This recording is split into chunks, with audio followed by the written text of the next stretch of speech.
ఇక వరంగల్ కాంగ్రెస్ ఎంపీ సీటుపై ఉత్కంఠ నెలకొంది. టికెట్ ఆశిస్తున్న ఆశావాహులు పార్టీ పెద్దలు చుట్టూ తిరుగుతున్నారు. గత ఎన్నికల మాదిరిగా కాకుండా ఈసారి అన్ని పార్టీల అధిష్టానం క్షేత్రస్థాయిలో సర్వేలు చేపడుతున్నారు. నేడో రేపో వరంగల్ కాంగ్రెస్ ఎంపీ అభ్యర్థిని ప్రకటించే ఛాన్స్ ఉన్నట్లు సమాచారం. వరంగల్ కాంగ్రెస్ ఎంపీ సీటుపై ఉత్కంఠ నెలకొంది. టికెట్ ఆశిస్తున్న ఆశావాహులు పార్టీ పెద్దలు చుట్టూ తిరుగుతున్నారు. గత ఎన్నికల మాదిరిగా కాకుండా ఈసారి అన్ని పార్టీల అధిష్టానం క్షేత్రస్థాయిలో సర్వేలు చేపడుతున్నారు. నేడో రేపో వరంగల్ కాంగ్రెస్ ఎంపీ అభ్యర్థిని ప్రకటించే ఛాన్స్ ఉన్నట్లు సమాచారం. వరంగల్ కాంగ్రెస్ ఎంపీ సీటుపై ఉత్కంఠ నెలకొంది. టికెట్ ఆశిస్తున్న ఆశావాహులు పార్టీ పెద్దలు చుట్టూ తిరుగుతున్నారు. గత ఎన్నికల మాదిరిగా కాకుండా ఈసారి అన్ని పార్టీల అధిష్టానం క్షేత్రస్థాయిలో సర్వేలు చేపడుతున్నారు. నేడో రేపో వరంగల్ కాంగ్రెస్ ఎంపీ అభ్యర్థిని ప్రకటించే ఛాన్స్ ఉన్నట్లు కూడా సమాచారం. రైట్ గా దీనిపై పూర్తి సమాచారం మా ప్రతినిధి సతీష్ ఫోన్ ఇన్ ద్వారా అందిస్తారు. సతీష్ చెప్పండి.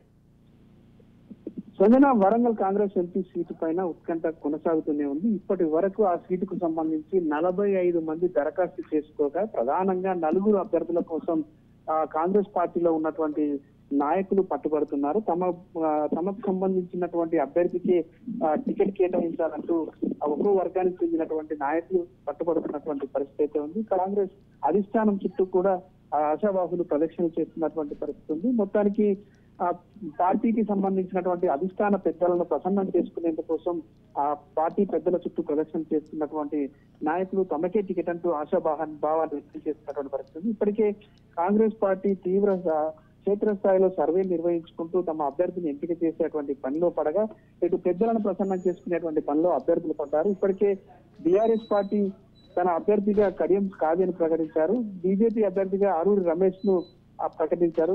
కాంగ్రెస్ పార్టీ అభ్యర్థికి సంబంధించి సర్వత్రా చర్చ సాగుతున్నటువంటి పరిస్థితి ఉంది. టికెట్ తమదే అంటూ ఎవరికి వారే ఆశాభావాన్ని వ్యక్తం చేస్తున్నటువంటి పరిస్థితి. నేడో రేపో వరంగల్ కాంగ్రెస్ ఎంపీ అభ్యర్థిని ప్రకటించే ఛాన్స్ ఉండడంతో పెద్దలను కలిసి ప్రసన్నం చేసుకునేటువంటి పనిలో పార్టీ నేతలు పడినటువంటి పరిస్థితి ఉంది. ఇప్పటికే ఒకవైపు కాంగ్రెస్ పార్టీలో నెలకొన్నటువంటి తీవ్రమైనటువంటి పోటీ, అటు ఆ నాయకులను ఒప్పించేటువంటి ఒక వర్గానికి టికెట్ ఇస్తే మరొక వర్గం అభ్యంతరం వ్యక్తం చేసేటువంటి అవకాశం ఉండడం, ఒక అభ్యర్థికి టికెట్ ఇస్తే మరొక నేతలు సహకరించేటువంటి పరిస్థితి లేకపోవడంతో వీళ్ళందరి మధ్య సయోధ్య కూర్చడం అనేటువంటి కత్తి మీద సామ్లా అధిష్టానానికి మారిందని చెప్పుకోవచ్చు. కాంగ్రెస్ పార్టీ అధిష్టానానికి కత్తి మీద సామ్లా మారిందని చెప్పుకోవచ్చు. మొత్తానికైతే ఇటు కాంగ్రెస్ పార్టీలో నెలకొన్నటువంటి తీవ్రమైనటువంటి పోటీ అటు సిపిఐకి అనుకూలిస్తుందా అనేటువంటి చర్చ కూడా సాగుతుంది. ఇటు మరొక వైపు సిపిఐ పార్టీ కూడా ఇండియా కూటమిలో భాగంగా వరంగల్ టికెట్ ను తమకే కేటాయించాలని కోరుతున్నటువంటి పరిస్థితుల్లో ఇటు కాంగ్రెస్ పార్టీలో నెలకొన్నటువంటి తీవ్రమైనటువంటి పోటీ నేపథ్యంలో సిపిఐ కూడా తెరమీకి వచ్చేటువంటి అవకాశం ఉన్నట్టుగా కూడా చర్చ సాగుతుంది. మొత్తానికి ఇప్పటి వరకు అటు బీఆర్ఎస్ బీజేపీ పార్టీలు తమ అభ్యర్థులను ప్రకటించాయి. కాంగ్రెస్ పార్టీ మాత్రం ఇప్పటి వరకు అభ్యర్థిని ప్రకటించకపోవడంతో ఇంకా ఉత్కంఠ కొనసాగుతూనే ఉంది. Right, thank you for the updates Satish.